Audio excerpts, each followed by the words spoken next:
옛 사람들은 말했습니다. 자식과의 인연이 옅은 데에는 반드시 그 까닭이 있다. 이 세상에는 태어날 때부터 자식과 연이 없는 사람들이 있으며 이러한 옅은 인연은 몸에 세 가지 신비로운 특징을 남기곤 합니다. 이 특징들은 우연이 아니라 보이지 않는 하늘의 뜻에 따른 것입니다.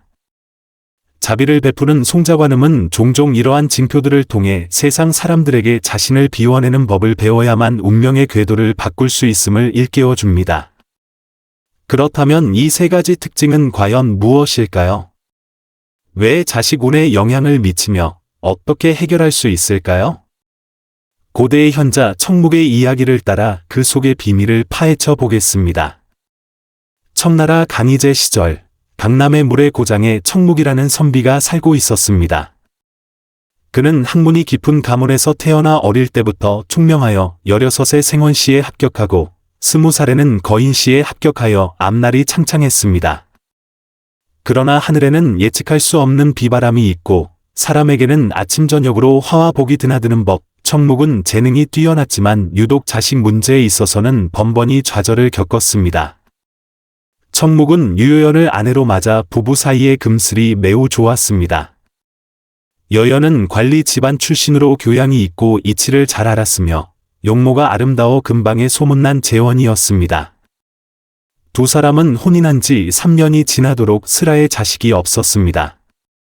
처음에는 둘 다 크게 신경 쓰지 않고 인연이 아직 닿지 않았을 뿐이라 여겼습니다. 하지만 시간이 흐르면서 집안 어른들의 재촉이 잦아졌고 이웃들의 입방아도 점점 늘어났습니다. 어느 날 청묵은 서재에 홀로 앉아 창밖으로 떨어지는 오동나무 잎을 보며 만감이 교차했습니다. 그는 어릴 적 어머니가 자주 하시던 말씀이 떠올랐습니다. 자식은 하늘이 내려주는 복이니 억지로 구할 수 없는 것이다. 하지만 현실의 압박 앞에서 그는 그 까닭을 생각하지 않을 수 없었습니다. 청묵이 깊은 생각에 잠겨 있을 때 백발이 성성한 노도사가 그의 집 앞을 지나게 되었습니다. 현기자라는 이름의 이 도사는 그 지역에서 이름난 고인으로 현묘한 학문과 기문둔갑에 능통했습니다. 현기자는 청묵의 얼굴에 드리운 수심을 보고 먼저 다가가 말을 건넸습니다. 선비께서는 관상이 맑고 수려하나 미간에 근심이 서려 있으니 혹 무슨 마음고생이라도 있으십니까? 현기자가 온화하게 물었습니다. 청묵은 노도사의 신성과 같은 풍모를 보고 자신의 고민을 사실대로 털어놓았습니다. 현기자는 이야기를 들은 후 청묵의 관상을 자세히 뜯어보고 그의 행동과 태도를 살피더니 무언가 생각에 잠긴 듯 고개를 끄덕였습니다. 선비, 제가 보기에 당신의 상에는 확실히 자식과의 인연이 옅은 기색이 있습니다. 하지만 이는 바꿀 수 없는 것이 아닙니다. 옛 기록에 따르면 자식 인연이 옅은 사람에게는 흔히 세 가지 특징이 나타난다고 합니다. 이 특징들을 알아차리고 자신을 비우는 법을 배운다면 운명을 바꿀 기회가 생길 것입니다. 청묵은 그 말을 듣고 크게 기뻐하며 그 세 가지 특징이 무엇인지 가르침을 청했습니다. 그러나 현기자는 일부러 궁금증을 자아냈습니다. 청기는 쉽게 누설할 수 없는 법, 선비께서 진정으로 정성이 있다면 저를 따라 운무산으로 가십시다. 그곳에 송자관음 사당이 하나 있는데 향불이 매우 영험합니다. 그곳에서라면 선비께서 답을 찾을 수 있을지도 모릅니다. 청묵은 고심 끝에 운무산에 가서 그 비밀을 파헤쳐 보기로 결심했습니다. 그는 아내 여연에게 사정을 설명했고 여연은 서운했지만 남편의 마음을 이해하고 그의 결정을 지지해 주었습니다. 다음 날 새벽 청묵은 행장을 꾸려 현기자를 따라 운무산으로 향하는 길에 올랐습니다. 운무산은 그의 집에서 사흘 정도 걸리는 거리였고 가는 길은 산세가 험준했지만 청묵은 마음에 희망을 품고 있어 발걸음이 유난히 가벼웠습니다. 첫째 날, 두 사람이 산중턱에 이르렀을 때 울고 있는 한 부인을 만났습니다. 30살쯤 되어 보이는 이 부인은 옷차림이 소박하고 얼굴이 초췌했습니다. 현기자가 다가가 사연을 물으니 이 부인은 왕씨라는 이름으로 산 아래 마을에 살며 혼인한 지 7년이 지나도록 아이가 없다고 했습니다. 그녀는 산 위의 송자관음 사당이 매우 영험하다는 말을 듣고 홀로 아이를 점지해달라 빌러왔다가 길을 잃었고 집에 있는 남편의 꾸지람을 걱정하느라 이곳에서 울고 있었다고 했습니다. 청묵은 그 모습을 보고 동정심이 일었습니다. 자신 또한 같은 일로 이곳에 왔다는 생각에 왕씨에게 동행을 제안했습니다. 형 기자는 청묵의 자비로운 마음을 보고 남몰래 고개를 끄덕였습니다.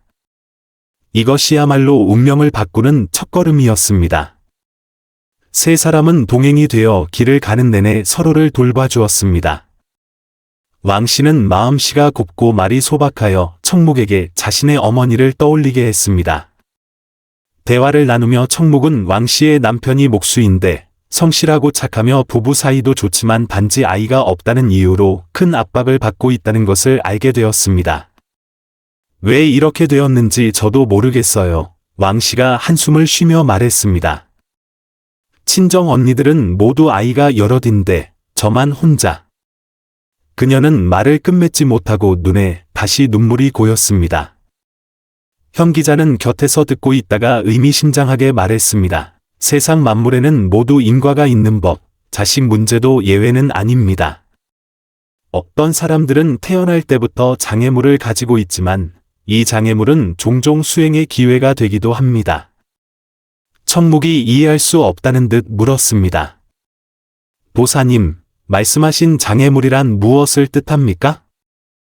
형 기자는 신비로운 미소를 지었습니다. 산에 도착하면 선비께서는 자연히 알게 될 것입니다. 둘째 날, 세 사람은 계속해서 길을 갔습니다. 길에서 한 무리의 상인들을 만났는데 그들은 젊은 점술가 한 명을 둘러싸고 있었습니다. 해안이라는 이름의 이 점술가는 나이는 어렸지만 점괘가 매우 정확하다고 소문이 자자했습니다. 상인들은 앞다투어 그에게 관상과 점을 봐달라고 청하며 매우 떠들썩한 분위기를 연출했습니다. 청묵도 호기심이 생겨 앞으로 나아가 해안에게 자신의 관상을 봐달라고 청했습니다. 해안은 청묵의 얼굴과 손금을 자세히 살피더니 얼굴빛이 점차 심각해졌습니다. 공자님, 당신의 관상은 확실히 좀 특별합니다. 해안이 천천히 말했습니다. 당신의 운명에는 세 가지 장애물이 있는데 이는 옛 책에서 말하는 삼장에 해당합니다. 이 세 가지 장애를 제거하지 않으면 아마도. 청묵이 다급하게 물었습니다. 무슨 삼장이라는 겁니까? 그러나 해안은 고개를 저었습니다. 청기는 누설할 수 없으며 더구나 이런 일은 인연이 있는 이의 가르침이 필요합니다. 다만 제가 보기에 공자님은 관상이 올곧으니 필시 귀인의 도움을 받을 것입니다. 형 기자는 곁에서 듣고 고개를 끄덕였습니다. 해안 젊은이가 한 말이 틀리지 않았소. 청묵 선비, 아무래도 이번 길에서 반드시 수확이 있을 것 같군요. 그날 밤, 세 사람은 산속의 객점에서 쉬었습니다. 청묵은 침상에 누워 낮에 들었던 말을 되뇌었습니다. 삼장이란 무엇인가? 이것이 형 기자가 말한 세 가지 특징과 관련이 있는 것일까? 그의 마음속 의문은 점점 더 커져갔고 내일 송자관음 사당에 도착할 것에 대한 기대감도 더욱 강해졌습니다. 셋째 날 새벽, 세 사람은 일찍 일어나 운무산 정상을 향해 출발했습니다. 고도가 높아질수록 산속의 안개는 점점 짙어져 마치 성경과 같았습니다. 정오 무렵, 그들은 마침내 송자관음 사당의 윤곽을 보게 되었습니다.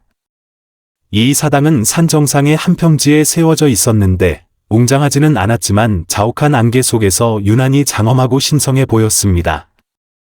사당 문 앞에는 자비로운 마음으로 중생을 구하고 보살의 마음으로 기리나를 보내내라는 대련이 걸려 있었습니다. 사당 안에는 향불이 피어오르고 있었고 끊임없이 신도들이 찾아와 참배하고 있었습니다. 청묵 일행이 사당으로 들어서자 정전에는 송자관음상이 모셔져 있는 것이 보였습니다. 이 관음상은 정교하게 조각되어 있었고 자애로운 표정으로 사랑스러운 동자를 품에 안고 있어 보는 이로 하여금 저절로 경외심을 갖게 했습니다.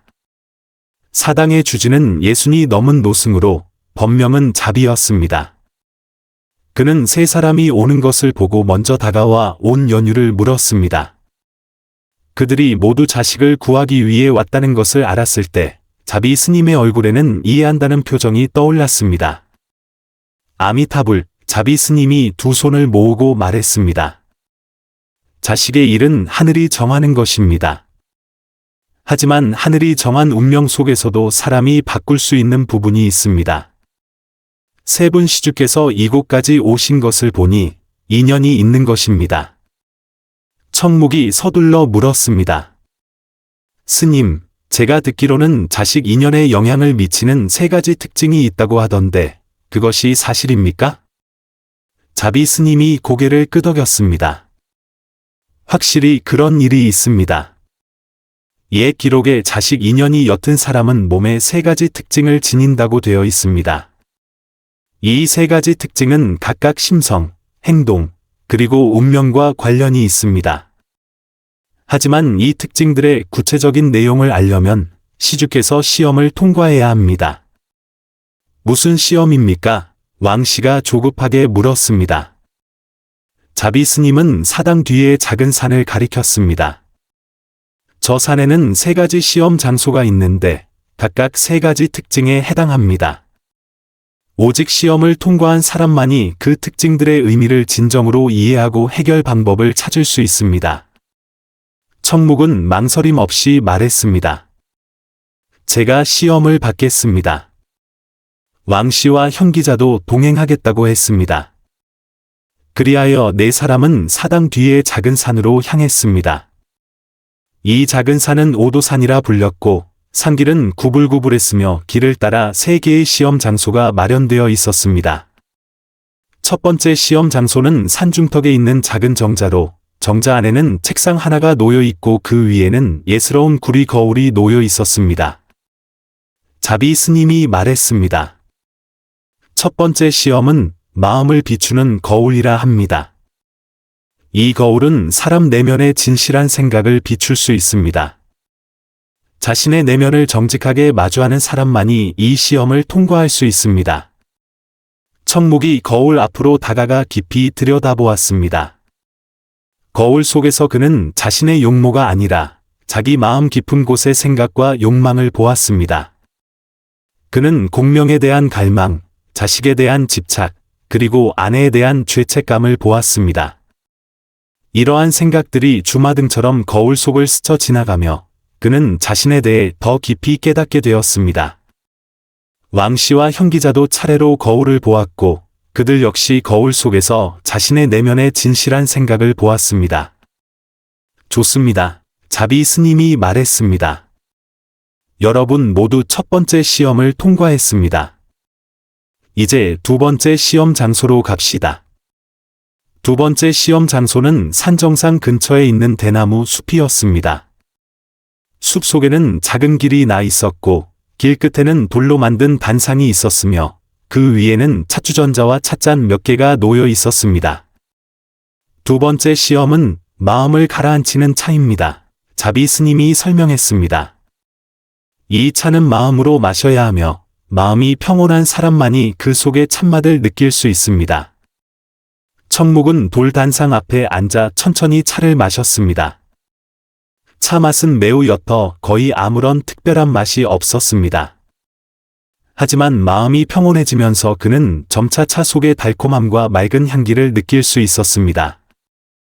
차를 마시는 과정에서 그의 마음도 점차 평온해졌고 자식에 대한 집착도 서서히 옅어졌습니다. 왕씨와 현기자도 차 마시기 시험을 마쳤고 그들 역시 차를 마시는 과정에서 내면의 평온을 얻었습니다. 좋습니다. 자비 스님이 다시 고개를 끄덕였습니다. 이제 마지막 시험 장소로 갑시다. 세 번째 시험 장소는 산 정상의 가장 높은 곳에 있는 작은 전망대였습니다. 전망대에 서면 운무산 전체의 아름다운 경치를 내려다볼 수 있었고 멀리 보이는 산은 먹빛과 같았으며 구름바다가 물결치듯 펼쳐져 장관을 이루었습니다. 세 번째 시험은 마음을 비우기입니다. 자비 스님이 말했습니다. 이곳에 서서 모든 집착과 욕망을 내려놓고 마음을 본래의 순수한 상태로 되돌려야 합니다. 진정으로 마음을 비워야만 마지막 시험을 통과할 수 있습니다. 청목은 전망대에 서서 먼 곳의 아름다운 경치를 바라보며 마음의 감동이 벅차올랐습니다. 그 순간 그는 자신을 비운다는 것이 무엇인지 갑자기 깨달았습니다. 그는 공명에 대한 집착을 내려놓고 자식에 대한 억지스러운 바람을 내려놓았으며 이 장엄한 경치 속에서 마음을 씻어냈습니다. 세 사람 모두 시험을 마쳤을 때 자비 스님은 만족스럽게 고개를 끄덕였습니다. 좋습니다. 여러분 모두 시험을 통과했습니다. 이제 그 세 가지 특징이 무엇인지 알려줄 수 있겠군요. 청목 일행은 그 중요한 답을 숨죽여 기다렸습니다. 그러나 자비 스님은 이렇게 말했습니다. 하지만 이 세 가지 특징의 깊은 의미를 진정으로 이해하려면 여러분의 추가적인 수행이 필요합니다. 오늘은 여기까지 하고 내일 제가 자세히 설명해 드리겠습니다. 그날 밤 청목은 사당의 객실에 누워 기대로 가득 찼습니다. 하루 동안의 시험을 통해 그는 자신에 대해 더 깊이 알게 되었고 내일의 설명에 대한 기대가 더욱 커졌습니다. 그는 답이 바로 내일 밝혀질 것이며 그 답이 자신의 일생을 바꿀 수도 있다는 것을 알았습니다. 다음 날 아침 자비 스님은 청목 일행 세 사람을 사당의 한 정실로 불렀습니다. 이 정실은 소박하게 꾸며져 있었고 책상 하나와 방석 몇 개, 그리고 벽에는 송자관음 그림 한 폭이 걸려 있었습니다. 어제의 시험을 통해 여러분은 진리를 받아들일 조건을 갖추게 되었습니다. 자비 스님이 천천히 말했습니다. 이제 여러분에게 자식 인연에 영향을 미치는 그 세 가지 특징에 대해 알려줄 수 있습니다. 청목 일행은 바른 자세로 앉아 정신을 집중하여 들었습니다. 첫 번째 특징은 성정이 들떠 조급한 것입니다. 자비 스님이 설명을 시작했습니다. 이런 사람은 흔히 마음이 안정되지 못하고 성공을 조급하게 추구하며 모든 일에 인내심이 부족합니다. 자식을 구하는 문제에 있어서도 지나치게 서두르다가 오히려 역효과를 낳게 됩니다. 두 번째 특징은 행동에 절제가 없는 것입니다. 자비 스님이 계속 말했습니다. 이런 사람은 일상생활에서 절제가 부족하여 혹은 지나치게 방종하거나 혹은 지나치게 구속되어 중용의 도를 지키지 못합니다. 청목은 이 말을 듣고 마음이 움직였습니다. 그는 자신이 평소에 확실히 다소 조급했고 공부를 하거나 일을 처리할 때도 종종 인내심이 부족했다는 것을 떠올렸습니다. 세 번째 특징은 무엇입니까? 왕씨가 참지 못하고 물었습니다. 자비 스님은 세 사람을 둘러본 후 말했습니다. 세 번째 특징이 가장 중요하며 그것은 한 사람의 근본적인 운명과 관련이 있습니다. 이 특징을 이해해야만 진정으로 해결 방법을 찾을 수 있습니다. 하지만 무엇입니까? 청목이 다급하게 물었습니다. 자비 스님은 희미하게 미소 지으며 말했습니다. 하지만 이 특징의 내용은 비교적 복잡하여 더 깊은 설명이 필요합니다. 게다가 사람마다 상황이 달라 각자에게 맞는 지도가 필요합니다. 자비 스님은 잠시 말을 멈추고 깊은 눈빛으로 세 사람을 바라보았습니다. 세 번째 특징은 한 사람의 영적인 기운이 모이고 흩어지는 것과 관련이 있습니다. 이것이 가장 핵심적인 점이며 가장 이해하기 어려운 점이기도 합니다. 구체적인 내용과 해결 방법을 알고 싶다면 여러분의 정성을 증명해야 합니다. 청목은 마음이 조급해져 다시 물으려 했지만 자비 스님은 손을 저었습니다. 이 비밀은 수많은 사람의 운명과 관련이 있어 쉽게 전수할 수 없습니다. 만약 그의 말은 갑자기 끊겨 거대한 궁금증을 남겼습니다. 만약 무엇입니까? 청목이 다급하게 물으며 그 간절함이 얼굴에 드러났습니다. 자비 스님은 그를 깊이 바라본 후 천천히 말했습니다. 만약 여러분이 자신을 비운다는 의미를 진정으로 이해하고 실제 행동으로 그것을 보여줄 수 있다면 말입니다. 이것은 하루아침에 이루어지는 일이 아니며 오랜 기간의 수행과 깨달음이 필요합니다. 형 기자가 곁에서 고개를 끄덕이며 말했습니다. 스님의 말씀이 지극히 옳습니다. 청목 선비, 아무래도 이곳에서 좀 더 머물러야 할 것 같습니다. 청목은 집에 있는 아내를 생각하며 마음에 아쉬움이 남았지만 마음속 의문을 풀기 위해 그는 남아서 계속 배우기로 결심했습니다. 이후 며칠 동안 자비 스님은 그들에게 앞에 두 가지 특징의 구체적인 표현과 해결 방법을 자세히 설명하기 시작했습니다. 첫 번째 특징인 성정이 들떠 조급한 것에 대해 자비 스님은 이렇게 말했습니다. 이런 사람은 흔히 안절부절 못하고 이를 서두르며 쉽게 화를 내고 인내심이 부족한 모습을 보입니다. 자식을 구하는 문제에 있어서도 지나치게 불안해하여 오히려 부부 사이의 화목을 해치고 자식이 오는 것을 막게 됩니다. 청목은 이 말을 듣고 자신의 평소 행동을 떠올리지 않을 수 없었습니다. 확실히 혼인 후 아이가 없자 그는 점점 더 조급해졌고 때로는 사소한 일로 아내에게 화를 내기도 했습니다. 그렇다면 이 특징은 어떻게 해결해야 합니까? 왕씨가 물었습니다. 해결 방법은 마음을 고유히 하는 법을 배우는 것입니다. 자비 스님이 대답했습니다. 좌선, 염불, 차 마시기 등의 방법을 통해 인내심과 집중력을 기를 수 있습니다. 더 중요한 것은 순리에 따르고 억지로 구하지 않는 법을 배우는 것입니다. 두 번째 특징인 행동에 절제가 없는 것에 대해 자비 스님은 이렇게 설명했습니다. 이런 사람은 흔히 생활에서 절제가 부족합니다. 어떤 사람은 지나치게 방종하여 주색에 빠져들고 어떤 사람은 지나치게 경직되어 자신의 천성을 억누릅니다. 어떤 경우든 몸의 음양 균형에 영향을 주어 자식에게 영향을 미치게 됩니다. 청목은 자신의 행동을 돌이켜보고 자신이 때로는 책 읽기에 지나치게 몰두하여 몸 관리를 소홀히 했고 때로는 자식을 구하는 마음에 너무 조심스러워져 정상적인 부부 생활조차 조심스러워졌음을 깨달았습니다. 이 특징을 해결하는 방법은 무엇입니까? 청목이 물었습니다. 중용의 도입니다. 자비 스님이 간결하게 대답했습니다.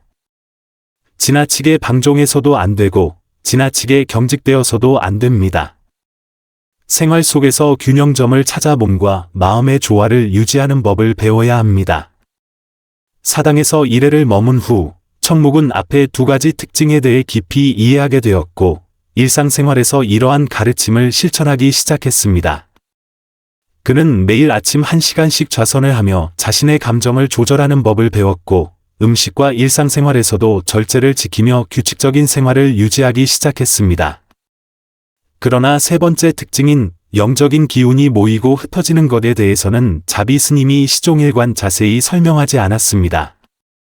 청목이 물을 때마다 자비 스님은 항상 때가 되지 않았다고 말했습니다. 8회째 되던 날, 마침내 특별한 기회가 찾아왔습니다. 이날 아침, 사당에 특별한 손님이 찾아왔습니다. 40살쯤 되어 보이는 한 부인으로 화려한 옷차림에 기품이 넘쳤습니다. 그녀는 10살쯤 된 사내아이를 데리고 소원을 이루어준 것에 감사하러 왔습니다. 알고 보니 이 부인의 이름은 이시로 현성의 부유한 상인의 아내였습니다. 3년 전 그녀도 아이가 없어 이곳에 와서 자식을 구했었습니다. 그때 자비 스님이 그녀에게 길을 알려주었고 이제 그녀는 마침내 소원을 이루어 이 똑똑하고 사랑스러운 아들을 낳게 된 것이었습니다. 청목은 이 씨의 이야기를 듣고 크게 기뻐하며 서둘러 그녀에게 경험을 물었습니다. 이 씨는 청목의 진심을 보고 자신의 경험을 자세히 나누어 주었습니다. 제가 처음 이곳에 왔을 때도 마음이 불타는 듯 조급했습니다. 이 씨가 회상하며 말했습니다. 자비 스님께서 제게 자식을 막는 3가지 특징이 있다고 하셨습니다. 앞에 2가지는 금방 이해했지만 3번째 특징인 영적인 기운이 모이고 흩어지는 것은 제가 꼬박 1년이 걸려서야 진정으로 깨달았습니다. 그 3번째 특징은 대체 무엇입니까? 왕씨가 조급하게 물었습니다. 이 씨는 자비 스님을 보았고 그가 고개를 끄덕이는 것을 보고 말했습니다. 3번째 특징은 한 사람의 정신적 기운이 충분히 응집되지 못하는 것을 말합니다. 간단히 말해 마음이 흩어져 있고 정기가 부족한 것입니다. 이런 사람은 흔히 생각이 너무 많고 잡념이 무거워 한 가지 일에 집중하지 못합니다. 청묵은 듣고 깊은 생각에 잠겼습니다.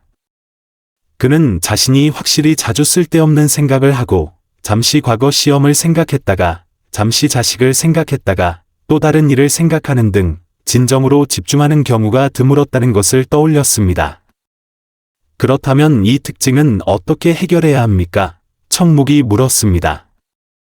이 씨가 미소 지으며 말했습니다. 답은 자신을 비운다는 네 글자에 있습니다. 진정한 비움은 아무것도 생각하지 않는 것이 아니라 현재에 집중하고 잡념을 줄여 마음을 고요함으로 되돌리는 법을 배우는 것입니다. 자비 스님이 곁에서 덧붙였습니다. 이 씨 부인의 말이 맞습니다. 세 번째 특징인 영적인 기운이 모이고 흩어지는 것은 사실 한 사람의 정신 상태를 반영합니다. 현대인들은 흔히 생각이 너무 많고 욕망이 무거워 정신을 집중할 수 없는데 이것이 몸의 에너지를 분산시켜 생식 기능에 영향을 미치는 것입니다. 구체적으로 어떻게 해야 합니까? 청묵이 다급하게 물었습니다. 자비 스님이 일어나 창가로 가서 바깥 풍경을 가리키며 말했습니다. 저기 저 화초와 나무들을 보십시오. 그것들이 왜 무성하게 자랄 수 있겠습니까? 그것들은 자신의 성장에만 집중하고 외부의 방해에 영향을 받지 않기 때문입니다. 사람도 그래야 합니다. 스님의 뜻은 저희가 식물을 배우라는 것입니까? 왕씨가 이해하지 못하고 물었습니다. 식물을 배우는 것이 아니라 그들의 집중력과 순수함을 배우라는 것입니다. 자비 스님이 설명했습니다. 한 사람이 잡념 없이 현재에 집중할 수 있을 때 몸의 다양한 기능은 생식 기능을 포함하여 최상의 상태에 도달하게 됩니다. 이 씨가 고개를 끄덕이며 말했습니다. 저도 당시 스님의 지도에 따라 매일 집중 명상을 연습하며 마음속 잡념을 점차 줄여나갔습니다. 약 반년 후 제 몸 상태가 눈에 띄게 개선되었고 마음도 훨씬 평화로워졌습니다. 그리고 또 반년이 지나자 저는 임신을 하게 되었습니다. 청묵은 듣고 마음이 환하게 밝아졌습니다.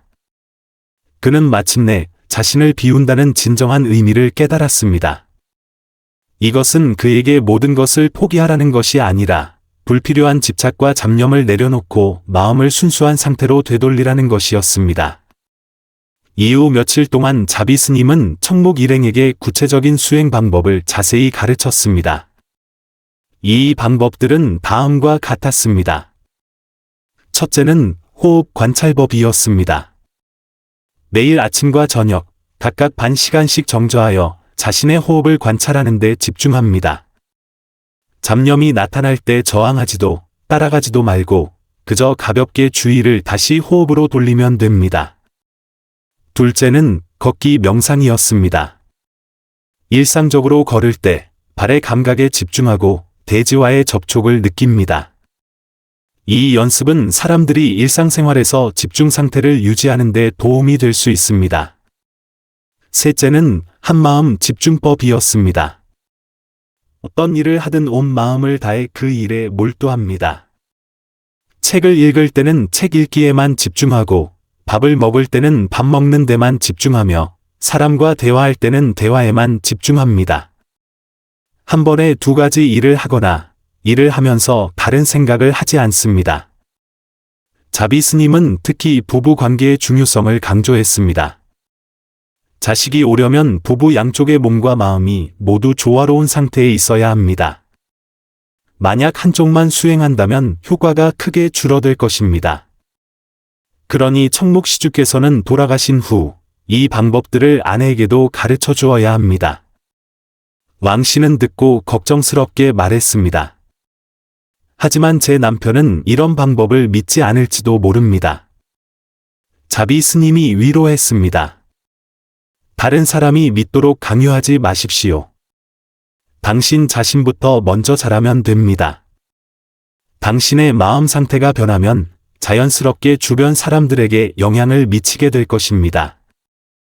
이것이 바로 말로 가르치는 것보다 몸으로 보여주는 것이 낫다는 것입니다. 사당에서 반달 동안 수행한 후 청묵은 자신의 마음 상태가 확실히 크게 변했음을 느꼈습니다. 예전에 그 조급하고 불안한 감정이 크게 줄어들고 그 자리를 평화롭고 고요한 마음가짐이 대신했습니다. 그 또한 일상생활에서 집중력을 유지하는 법을 배워 더 이상 각종 잡념에 시달리지 않게 되었습니다. 작별하기 전 자비 스님은 청묵에게 손으로 베껴 쓴 작은 책자 한 권을 주었는데 그 위에는 각종 수행 방법과 주의사항이 상세히 기록되어 있었습니다. 이 책자를 잘 보관하십시오. 자비 스님이 당부했습니다. 안에 기록된 방법들은 모두 역대 고승들의 지혜가 담긴 결정체입니다. 꾸준히 수행하기만 한다면 반드시 성과가 있을 것입니다. 청묵은 정중하게 책자를 받아들고 자비 스님에게 깊이 허리를 숙여 절했습니다. 스님의 가르침에 감사드립니다. 제자는 반드시 마음에 새기겠습니다. 왕씨와 형기자도 자비 스님에게 감사를 표했습니다. 그 후 세 사람은 산을 내려가는 길에 올랐습니다. 집으로 돌아오는 길에 청묵은 마음이 즐겁고 발걸음이 가벼웠습니다. 그는 배운 지식을 아내와 나누고 새로운 생활 방식을 시작하고 싶어 견딜 수가 없었습니다. 집에 돌아온 후 청묵은 산에서의 경험을 여연에게 자세히 이야기했습니다. 여연은 듣고 이 수행 방법들에 대해 깊은 흥미를 느꼈습니다.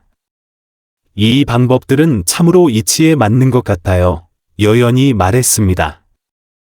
저도 당신과 함께 시도해보고 싶어요. 그리하여 부부는 새로운 생활 방식을 시작했습니다. 매일 아침 그들은 함께 반 시간씩 정좌했고 평소 걸을 때는 걷기 명상을 연습했으며 어떤 일을 하든 집중력을 유지하려 노력했습니다. 처음에는 이 변화가 쉽지 않았습니다. 청묵은 자신의 잡념이 생각보다 훨씬 많다는 것을 발견했고 진정한 집중을 위해서는 큰 노력이 필요했습니다. 하지만 시간이 흐르면서 그는 점차 요령을 터득했고 마음 상태도 점점 더 평화로워졌습니다. 여연의 변화는 청묵보다 훨씬 뚜렷했습니다. 예전에는 늘 사소한 일로 번뇌했지만 이제는 차분하고 담담해졌습니다. 이웃들은 모두 그녀의 안색이 좋아졌고 온몸에서 온화한 빛이 난다고 말했습니다. 석 달 후 여연은 뜻밖의 자신이 임신했음을 알게 되었습니다. 이 소식에 부부는 기뻐서 어쩔 줄 몰랐지만 그렇다고 수행을 게을리하지는 않았습니다. 오히려 그들은 더욱 정성껏 내면의 평온을 유지하며 곧 태어날 새 생명을 위해 최상의 환경을 만들었습니다. 10달 후 여연은 순조롭게 건강한 사내 아이를 낳았습니다. 아이가 태어날 때 울음소리가 우렁차고 작은 얼굴이 불그스레하여 그 자리에 있던 모든 사람이 칭찬을 아끼지 않았습니다. 청묵은 품에 안긴 아들을 보며 감회가 새로웠습니다. 그는 운무산에서 배운 그 이치들을 떠올리고 자비 스님의 가르침을 생각하며 마음에 감사함이 가득했습니다. 송자관음의 은혜에 감사하기 위해 청묵은 아내와 아들을 데리고 다시 운무산을 찾았습니다. 그들이 송자관음 사당에 도착했을 때 자비 스님은 사당 앞에서 마당을 쓸고 있었고 그들 가족 3명을 보자 자애로운 미소를 지었습니다. 아미타불, 시주께서 소원을 이루신 것을 축하드립니다. 자비 스님이 합장하며 말했습니다. 이것은 모두 여러분이 꾸준히 수행한 결과입니다. 청묵은 자비 스님에게 지난 한 해 동안의 경험과 깨달음을 이야기했습니다. 자비 스님은 듣고 매우 흐뭇해했습니다. 여러분의 경험은 옛 사람들의 지혜를 증명했습니다. 자비 스님이 말했습니다. 자식에게 영향을 미치는 그 3가지 특징은 사실 현대인들이 보편적으로 겪는 문제인 성정의 조급함, 행동의 부절제, 영적인 기운의 흩어짐을 반영합니다. 이러한 문제들을 인식하고 수행을 통해 개선한다면 운명을 바꿀 수 있습니다. 청묵이 깊이 공감하며 말했습니다. 지난 한 해 동안 저는 아들을 얻었을 뿐만 아니라 더 중요하게는 어떻게 살아야 하는지를 배웠습니다. 이제 저는 진정한 행복이 무엇을 소유하는 데 있는 것이 아니라 내면의 평온과 만족에 있다는 것을 깨달았습니다. 자비 스님이 고개를 끄덕였습니다. 시주의 말씀이 지극히 옳습니다. 불법의 목적은 사람이 무언가를 얻게 하는 것이 아니라 내려놓는 법을 배우고 만족하는 법을 배우게 하는 것입니다. 한 사람의 마음 상태가 이러한 경지에 이르면 구하고자 하는 일은 종종 자연스럽게 이루어지게 됩니다. 사당에서 며칠을 머문 후 청묵 가족은 집으로 돌아가는 길에 올랐습니다. 이번에는 그들의 마음이 더욱 가볍고 즐거웠습니다. 왜냐하면 그들은 처음의 소원을 이루었을 뿐만 아니라 더 중요하게는 인생의 참된 의미를 찾았기 때문입니다. 여러 해가 지난 후 청묵의 아들은 건강하게 자라 똑똑하고 학문을 좋아했습니다. 청묵 또한 과거 시험에서 성공하여 존경받는 관리가 되었습니다. 하지만 그는 운무산에서 배운 그 이치들을 결코 잊지 않고 시종일관 내면의 평온과 겸손을 유지했습니다. 그는 종종 자신의 경험을 다른 사람들에게 이야기하며 똑같이 자식 문제로 고민하는 사람들을 도왔습니다. 그의 영향으로 점점 더 많은 사람들이 내면 수양에 관심을 갖게 되었고 자신을 바꿈으로써 운명을 바꾸는 법을 배우게 되었습니다. 왕씨도 집에 돌아온 후 수행을 시작했고 그녀의 남편은 처음에는 이해하지 못했지만 아내의 변화를 본 후 점차 그 생활 방식을 받아들였습니다. 1년 후 왕씨도 소원대로 임신하여 사랑스러운 딸을 낳았습니다. 현 기자는 계속해서 각지를 유람하며 이 귀중한 지식을 더 많은 사람에게 전파했습니다. 그는 종종 말했습니다. 진정한 도법은 신통력에 있는 것이 아니라 사람들이 내면의 평온과 행복을 찾도록 돕는 데 있다. 자비 스님은 송자관음 사당에서 자신의 사명을 계속 이어가며 도움을 청하러 오는 수많은 사람에게 길을 알려주었습니다. 그는 모든 사람의 고통은 이해받고 도움받을 가치가 있으며 모든 생명의 탄생은 소중한 선물이라는 것을 깊이 알고 있었습니다. 청묵의 이야기는 점차 민간에 퍼져나가 아름다운 이야기로 남았습니다. 사람들은 진심으로 자식을 구하지만 얻지 못하는 사람들이 자신의 세 가지 특징을 인식하고 자신을 비우는 법을 배운다면 송자관음의 가호를 받을 수 있다고 전했습니다. 이 이야기는 단순히 자식을 구하는 이야기가 아니라 인생 수행에 관한 이야기입니다. 그것은 우리에게 많은 경우 우리가 겪는 어려움과 좌절이 종종 삶이 우리에게 변화와 성장이 필요하다는 것을 일깨워주는 신호임을 알려줍니다. 오직 우리가 안으로 답을 찾고 자신의 마음 상태와 행동을 바꾸는 법을 배울 때만이 외부의 문제가 진정으로 해결될 수 있습니다. 청묵의 이야기는 우리에게 자식 인연에 영향을 미치는 세 가지 특징, 즉 성정의 조급함, 행동의 부절제, 영적인 기운의 흩어짐을 드러냈습니다. 이 특징들은 신비로워 보이지만 실은 현대인들이 보편적으로 겪는 문제를 반영합니다. 조급한 마음은 인내심과 평정심을 잃게 하고 절제 없는 행동은 몸과 마음의 균형을 깨뜨리며 흩어진 영적인 기운은 정신을 집중하지 못하게 합니다. 송자관음의 지혜는 우리에게 이러한 문제들을 바꾸기 위한 핵심이 자신을 비우는 것에 있다고 말합니다. 이것은 소극적인 포기가 아니라 적극적인 수행입니다. 호흡 관찰, 걷기 명상, 집중 수행 등의 방법을 통해 내면의 평온과 집중력을 길러 몸과 마음을 조화로운 상태로 되돌리는 것입니다. 우리가 진정으로 잡념 없이 순리에 따를 때 구하고자 하는 일은 종종 물 흐르듯 자연스럽게 이루어질 것입니다. 이 오래된 지혜는 우리에게 진정한 변화는 내면에서 시작되며 먼저 자신을 바꾸어야만 운명을 바꿀 수 있음을 일깨워 줍니다.